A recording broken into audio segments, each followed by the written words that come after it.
呢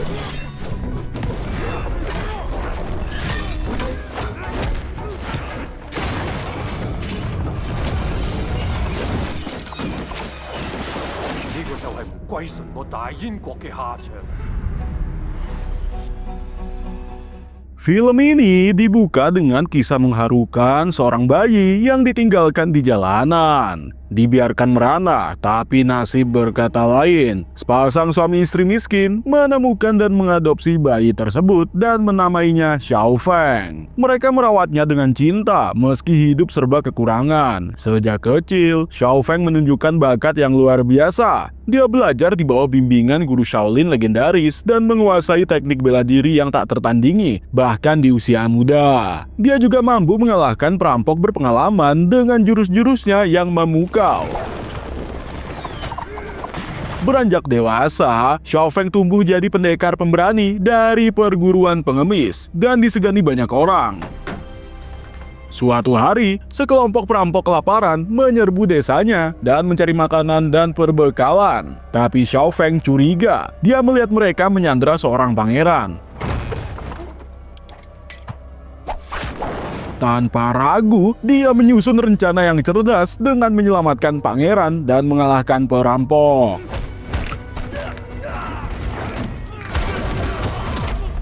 Di sini, musuh Xiao Feng kaget dan tahu siapa dirinya dan langsung kabur ketakutan. Xiao Feng hanya tertawa melihat reaksi mereka. Namun, keberaniannya ini membawanya ke masalah yang justru jauh lebih besar. Di rapat para pemimpin perguruan pengemis, Bai Xijing, yaitu salah satu pemimpin, menuduh Xiao Feng berkhianat dengan membunuh kakak tertua perguruan yang bernama Ma Daiwan. Bai Xijing menunjukkan surat dari iparnya yang mengklaim menyaksikan Xiao Feng membunuh Ma Daiwan. Tuduhan ini diperkuat oleh Madame Ma, yaitu istri Ma Daiwan yang penuh dendam. Meski dituduh dengan tuduhan yang sangat berat, Xiao Feng tetap tenang dan tahu kalau dia tidak bersalah. Tapi sebelum dia membela diri, kakak tertua dari perguruan datang dengan kabar mengejutkan bahwa Xiao Feng bukan orang Han, melainkan anak adopsi dari bangsa Khitan, yaitu suku pengembara yang dibenci. Berita ini menghancurkan reputasi Xiao Feng sebagai pahlawan. Orang-orang yang dulu mengaguminya kini meragukan motifnya. Meski pengikut setianya mencoba untuk membelanya, Xiao Feng memilih untuk mengasingkan diri dan tidak tahan dengan rasa malu dan penolakan.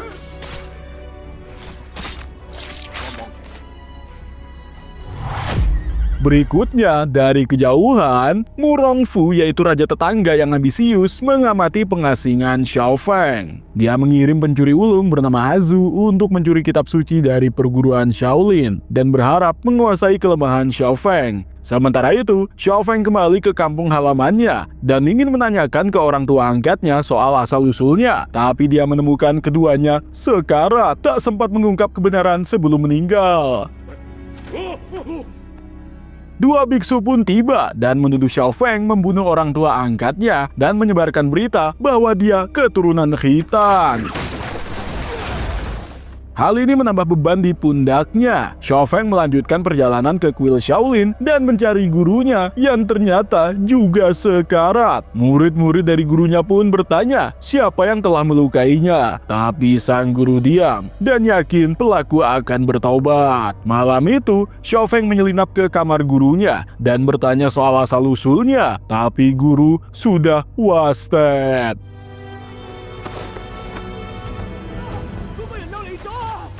Hal lebih buruknya lagi adalah anggota Shaolin kini memburunya tanpa alasan yang jelas, guys. Saat kabur, dia menemui pencuri yang menyamar sebagai murid Shaolin dan mencoba untuk mencuri kitab suci.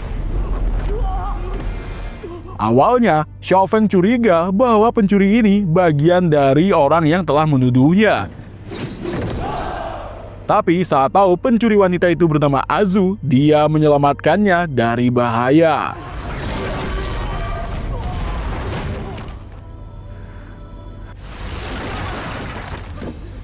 Malam itu, Xiao Feng menggunakan ilmu tenaga dalam untuk menyembuhkan luka Azu. Saat Azu sadar, dia berterima kasih dan mau pergi. Tapi Xiao Feng kini melihat lukanya ternyata lebih parah dari dugaan. Merasa bertanggung jawab, dia memberi Azu pakaian dan juga makanan. Mereka melanjutkan perjalanan bersama dan menghadapi banyak rintangan dari bandit hingga medan yang berbahaya. Ketika luka Azu memburuk, Xiao Feng mencari tabib suci. Di perjalanan, Azu menceritakan masa lalunya guys. Dia dipaksa mencuri kitab suci Shaolin. Xiao Feng di sini kagum pada keberanian Azu dan berjanji membantu untuk mencari orang tua kandungnya dan membersihkan nama baiknya.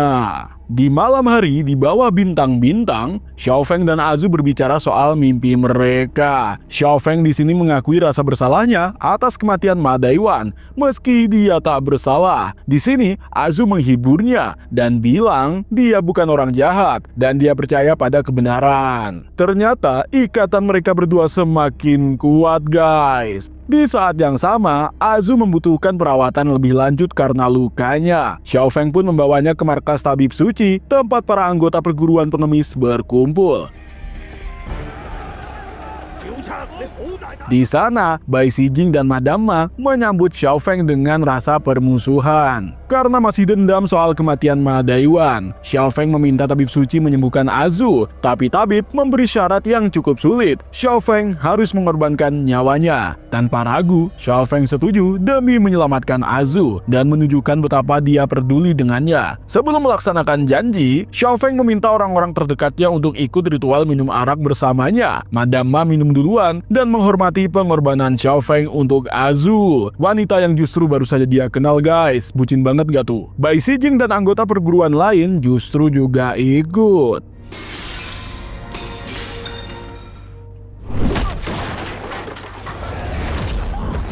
Xiao Feng dalam kemarahan menghabisi semua anggota perguruan, termasuk mantan rekan yang pernah memukulinya. Di tengah chaos, Madame Ma mencoba untuk membunuh Azu secara diam-diam. Xiao Feng menyelamatkan Azu tepat waktu. Namun sayangnya, si tabib malah menikam Xiao Feng saat lengah. Meski terluka, Xiao Feng bertarung mati-matian untuk melindungi Azu, yaitu satu-satunya orang yang dia percaya dan dia cintai guys. Saat Xiao Feng pingsan karena terluka, ada seseorang misterius yang menculiknya. Di sini, dia meninggalkan Azu bersama dengan tabib suci.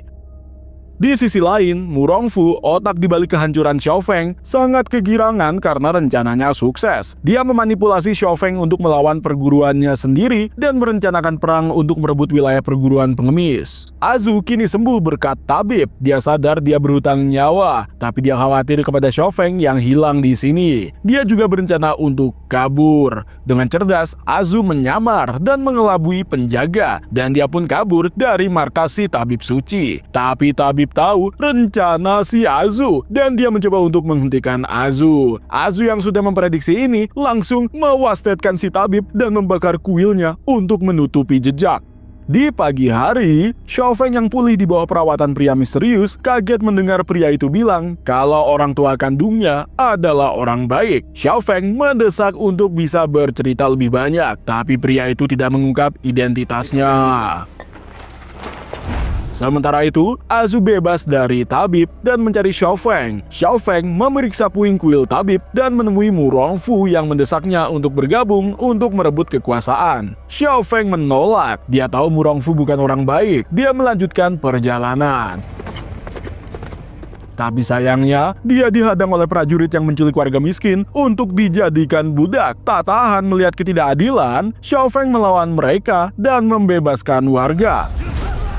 Mu Rongfu mengamatinya dari kejauhan guys, dan sadar dia tak bisa manipulasi Xiao Feng dan kabur. Di tempat kelahirannya, Xiao Feng akhirnya menemui Azu yang ternyata juga mencarinya berhari-hari. Dengan rasa syukur, Xiao Feng berjanji untuk membantu Azu menemukan orang tua kandungnya dan hidup damai di luar kerajaan. Tapi terlebih dahulu, dia meminta Azu untuk membantu bisa menjebak Bai Xijing dan Madame Ma yang menuduhnya membunuh Ma Daiwan. Azu setuju. Malam itu, Azu menyamar menjadi Madame Ma dan mendekati Bai Sijing dan bilang rencana fitnah mereka sukses. Tapi Bai Sijing mengungkap kalau dia ternyata pion dari Duan Yanxing, yaitu calon pemimpin perguruan. Xiao Feng yang menyamar menjadi kusir kuda menyelidikinya lebih lanjut dan menemukan alasan fitnah tersebut. Ternyata para pemimpin takut kalau Xiao Feng itu akan menjadi ketua besar perguruan. Yang ternyata sudah terungkap guys bahwa Madame Ma merencanakan untuk membunuh Ma Daiwan karena kekerasan rumah tangga, dan dia serta Bai Sijing mempunyai hubungan terlarang di saat yang sama. Mereka memfitnah Xiao Feng demi kekuasaan. Xiao Feng dan Azu pun lanjut ke kediaman Duan Yanxing untuk balas dendam. Di sana mereka menemui Duan Yanxing bertengkar dengan istri dan anaknya karena perselingkuhan. Anak Duan Yanxing di sini marah dan menyerang ayahnya dengan jarum dan membuang liontin keluarga. Xiao Feng pun menyelamatkan Duan Yanxing di sini dan dengan balas budi mengajaknya untuk tinggal. Azu mendengar pertengkaran tersebut dan dia sadar jika liontinnya sama dengan milik anak Duan Yanxing. Ternyata dia adalah anak yang dibuang keluarga tersebut guys. Tapi Azu memilih diam dan dia tidak siap untuk menghadapi kebenaran. Xiao Feng fokus pada misi dan mencari Duan Yanxing untuk balas dendam. Tapi saat menemuinya di perahu, kemarahan Xiao Feng meledak. Dengan jurus 18 telapak naga, dia menghajar Duan Yanxing secara membrutal. Tiba-tiba, Azu yang menyamar sebagai Duan Yanxing mengambil pukulan demi menyelamatkan ayahnya. Xiao Feng sadar tindakannya sia-sia dan hanya akan membawa kematian pada orang yang dia sayangi. Dia membawa tubuh Azu ke Duan Yanxing dan mengungkap kebenaran kalau dia difitnah oleh Bai Sijing dan Madame Ma atas perintah Mu Rongfu untuk menghancurkan perguruan. Kali ini, Xiao Feng punya tujuan baru, yaitu menghadapi Bai Sijing dan Madame Ma. Dia menceritakan semua yang dia tahu, yaitu dia sudah difitnah oleh Mu Rongfu atas pengkhianatan mereka dan kematian dari Ma Daiwan. Dia mengungkap kekecewaannya pada Bai Sijing yang memilih untuk bersekutu dengan Mu Rongfu. Tiba-tiba, kakak Azu muncul dan menyapa Madame Ma. Dalam kemarahan, dia menyiram minyak panas ke wajahnya dan akhirnya membunuh Madame Ma. Sebelum Xiao Feng dan kakak Azu melanjutkan, prajurit Mu Rongfu ternyata sudah datang. Bai Sijing tahu kalau Mu Rongfu datang untuk menyelamatkannya. Dia pun akhirnya kabur ke arahnya. Xiao Feng kali ini membawa pedang legendaris dari Duan Yanxing dan menghadapi prajurit dari Mu Rongfu sendirian. Dengan kemarahan, Xiao Feng menggunakan jurus pamungkasnya didukung kenangan masa lalunya dengan mengalahkan Mu Rongfu dalam duel sengit. Meski dia menang, Xiao Feng menolak untuk memimpin perguruan atau membantu pasukan yang lain. Dia milih untuk meninggalkan dunia persilatan kali ini dan tinggal di perbatasan kerajaan dekat dengan makam Azu. Dalam momen yang mengharukan, Xiao Feng membayangkan hidup bahagia bersama Azu, menggembala domba, bebas dari rasa dendam, dan bahagia bersama. Tamat.